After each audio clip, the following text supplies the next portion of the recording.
The US Supreme Court has denied Mumbai terror attack accused Tahawwur Rana's application seeking a stay on his extradition to India. Rana, who is a 64-year-old Canadian national of Pakistani origin, is currently lodged in the Metropolitan Detention Center in Los Angeles.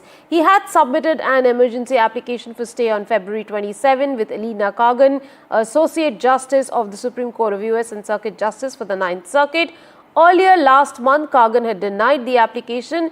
He had then renewed the emergency application for stay and requested that the renewed application be directed to the Chief Justice Roberts.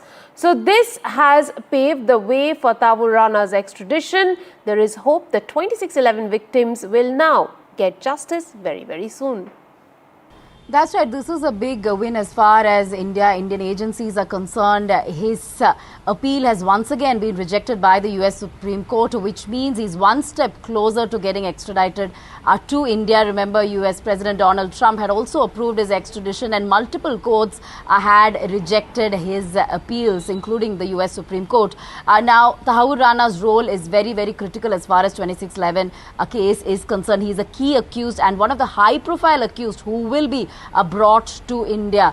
In fact, it will also help Indian agencies understand the role of Rana, role of several other wanted accused as far as this case is concerned. Of course, the role of Pakistan as well. You know, as far as Tahawwur Rana's role is concerned, it is David Coleman Headley, one of the other accused, who had in fact named him during the deposition, how Tahawwur Rana had provided logistical support to David Coleman Headley, provided a visa as well as helped open an immigration center office in India so that David Coleman Headley could conduct a recce and plan these attacks. So as far as Tahawwur Rana is concerned, yes, a key conspirator, somebody who planned the operation, somebody who was in touch with Headley, as well as several other attackers and handlers in the case, is what the Mumbai police charge sheet has also said. The charge sheet also went on to say that Tahawwur Rana himself had visited Mumbai days before the attack. So yes, it is,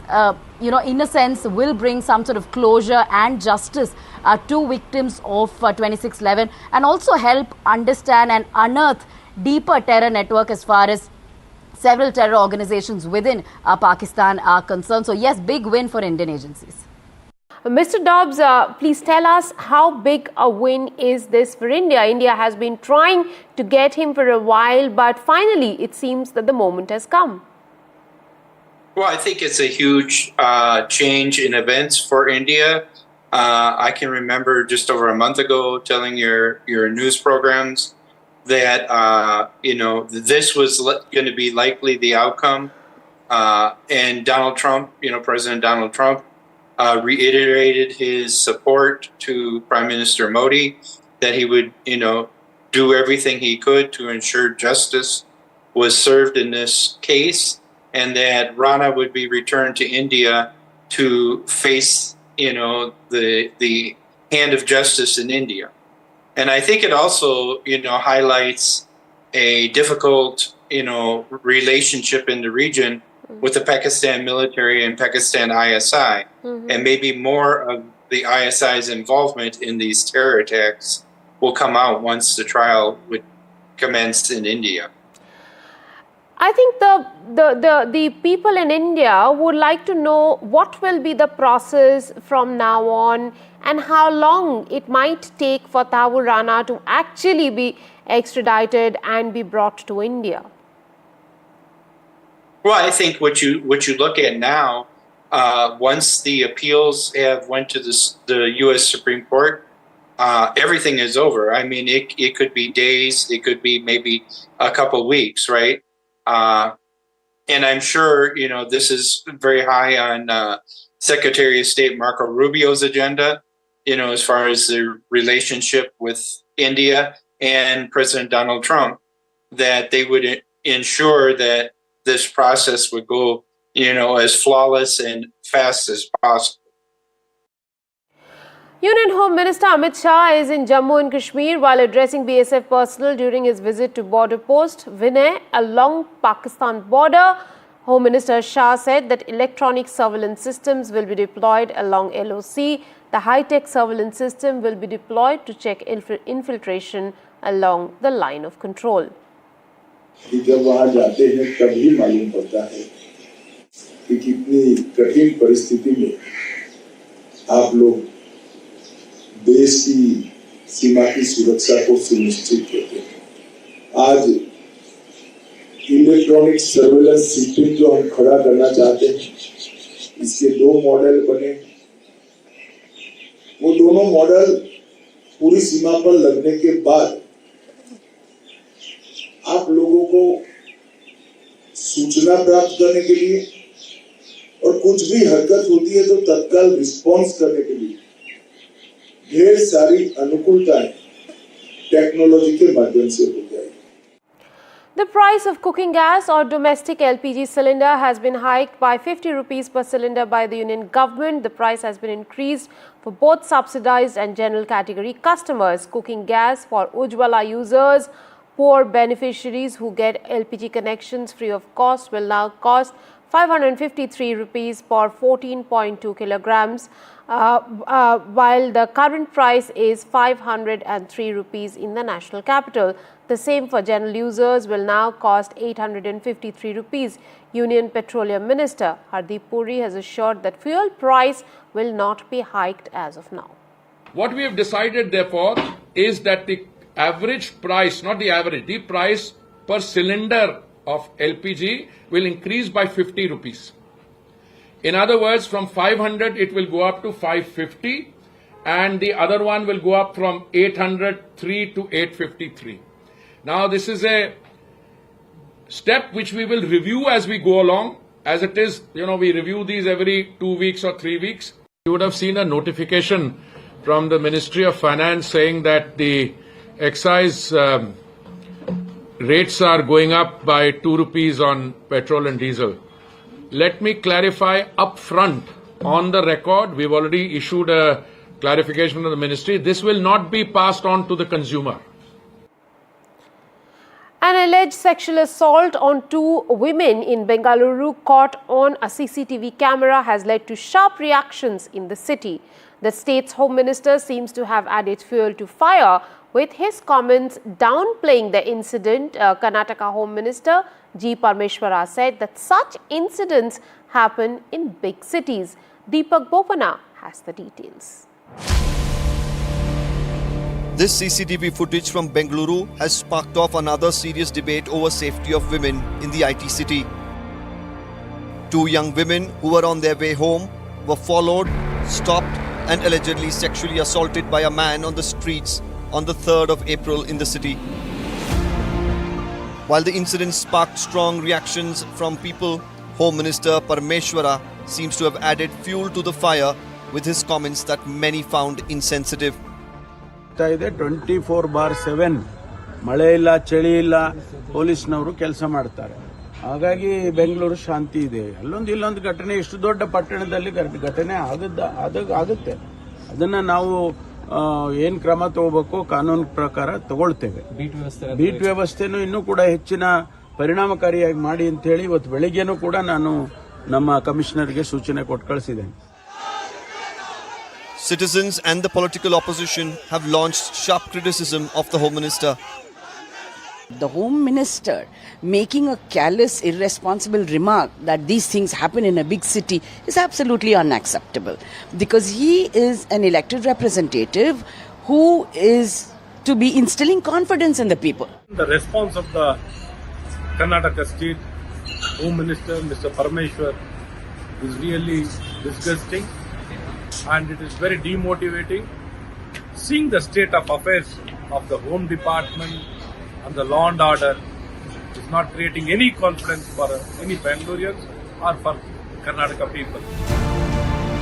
While the Home Minister has drawn major flack for his comments, the cops meanwhile have registered an FIR but are yet to identify and arrest the accused in the case. With video journalist Kumar, Deepak Bopana for NDTV.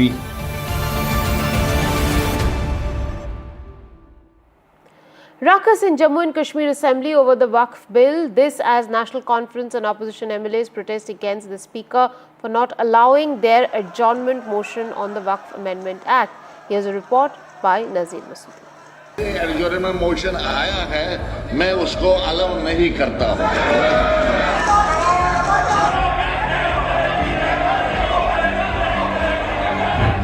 The Jammu Kashmir Assembly witnessed uproar over Waqf Amendment Act.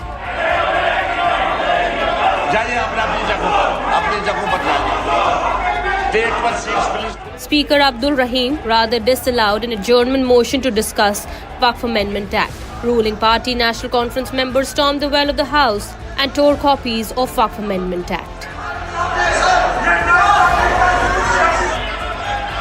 Speaker invoked rules saying no adjournment motion can be allowed if an issue is sub judice. This led to a major uproar as the Supreme Court is yet to admit petitions filed against the Waqf Amendment Act.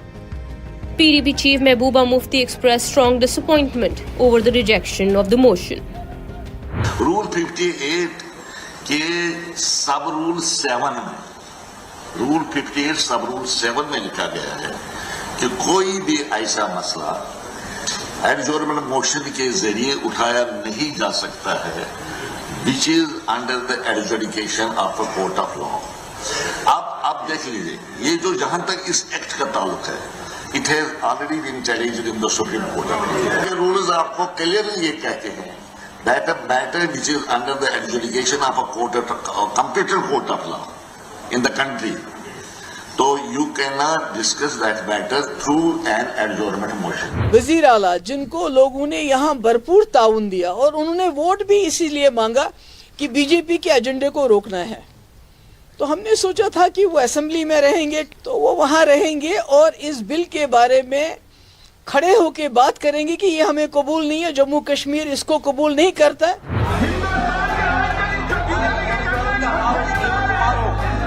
As the House was adjourned due to pandemonium, 3 resolutions on restoration of Jammu Kashmir statehood slated for discussion on Monday were also lapsed.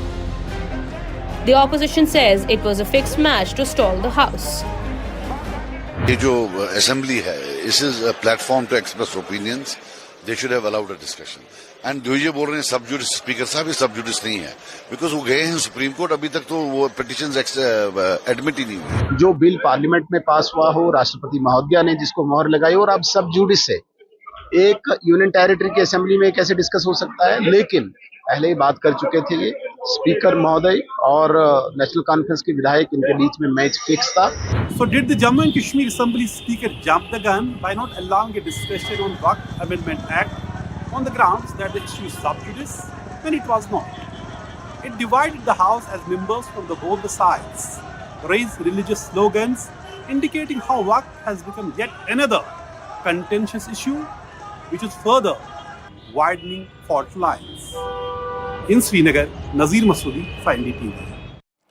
The BookMyShow has clarified that it's a neutral platform facilitating ticket sales in compliance with Indian laws. Show listings are decided by organizers or venues, not the platform. Content of performances reflect the views of performers, not BookMyShow. The company partners with venues on agreed terms and doesn't restrict artists from selling tickets independently. Their goal is to offer shared experiences to all, regardless of beliefs.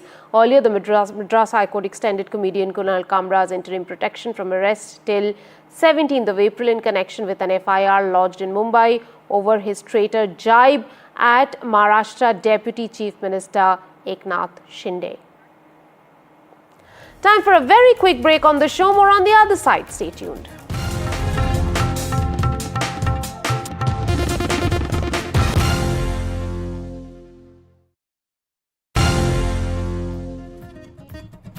Now, BJP MP Jyotirmoy Singh Mahato has written to the Chief Justice of India with an appeal to uphold the sanctity of the judiciary amidst increasing attacks by the West Bengal government. In the letter, BJP MP has alleged that after the Supreme Court's verdict, the Bengal CM has criticized the judiciary, and that is alarming. He further said that TMC leaders have resorted to verbal and physical attacks. Mr. Mahato appealed to take suo motu cognizance of repeated attacks on judiciary. He sought probe in connection of misuse of funds and state machinery to defend accused involved in scam. Now, Donald Trump has upped the ante in the tariff war. The US president is threatening to slap further tariffs on China by an additional 50% unless Beijing abandons its retaliatory duties on the US imports. Trump, in a Truth social media post, gave China until Tuesday to undo its 34% tariffs imposed in response to the reciprocal duties unveiled at the White House last week. I don't want anything to go down, but sometimes you have to take medicine to fix something. And we have such a horrible, we have been treated so badly by other countries because we had stupid leadership that allowed this to happen. The cause followed by the devastating effect, a global market tailspin. Leaders head to the United States to discuss with Donald Trump. Tariffs. More than 50 countries have approached Trump in a bid to ease the sweeping tariffs he announced last week, according to the White House. Israel's Prime Minister Benjamin Netanyahu is in Washington for talks. Closer home, Bangladesh's advisor Mohammad Yunus has written to Trump asking for a 3-month reprieve from 37% tariff increases. Yunus has even offered to act in support of Trump's tariff agenda. Italy's Prime Minister Giorgia Meloni will be meeting President Trump on the 16th of April. Very clear that we are open for negotiations and that in parallel we are preparing a potential list for retaliation and other measures for retaliation if this is necessary. We prefer to have a negotiated solution. European trade ministers met in Luxembourg to discuss the tariff tsunami that's hit the markets. But it's very clear that there will be no winners in this confrontation. In fact, as you all know and have seen, only over the course of Thursday and Friday, the US stock exchange lost over $5 trillion. Today's market in Asia are showing more losses. I'm saying it is a trade war. When it comes to the US, I will only strike a deal if it's in our national interest, if it's the right thing to do for our security, if it protects the pounds in the pocket that working people across the country work so hard to earn for their family. But there are others like ASEAN who are backing Trump tariffs, refusing to slap retaliatory tariffs. Di mana ASEAN akan mengutamakan negosiasi. Jadi ASEAN tidak mengambil langkah retaliasi, tetapi Indonesia dan Malaysia akan mendorong yang namanya trade investment TIFA. Karena kita TIFA sendiri secara bilateral ditandatangan di tahun 96 dan banyak isunya sudah tidak relevan lagi. Sehingga kita akan mendorong berbagai kebijakan itu masuk dalam TIFA. But Trump remains defiant even as US markets opened down for the second consecutive day, though they did make an unexpected recovery within minutes of opening, calling on Americans not to be weak or stupid. The question on everyone's mind, will Trump tariffs drive a global depression or will MAGA, Make America Great Again magic actually work? Vishnu Shom for NDTV.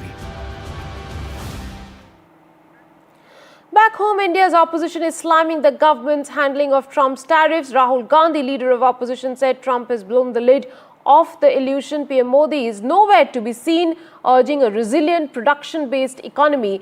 DMK's Sarvanan Annadurai added tariffs are wreaking havoc over the stock market. We stand in very difficult times. The world is going through a turbulence. I just saw a chart earlier in the day giving me the last 24 hours of stock market performance across the world. Fortunately, India was right at the bottom, some 3% down or something, compared to the chart starting from about 9% plus. Or rather 9% down, to put it more correctly. So these are going to be challenging times. One way to really make sure that the country is prepared to meet this challenge and convert this challenge into an opportunity. I think we stand at a moment in history where India is well poised to convert the current situation into an opportunity. We need to support each other. We need to have a nationalist outlook. A volatile session for markets today as Nifty saw its worst intraday drop since June 2024, but a sharp recovery from lows helped limit the damage. The Sensex and Nifty rebounded nearly 2 to 2.5 while broader markets staged a strong comeback. Nifty mid-cap surged 4.7% and Nifty small-cap jumped over 7% from the day's lows. A roller coaster day with investors navigating deep losses and a resilient pullback.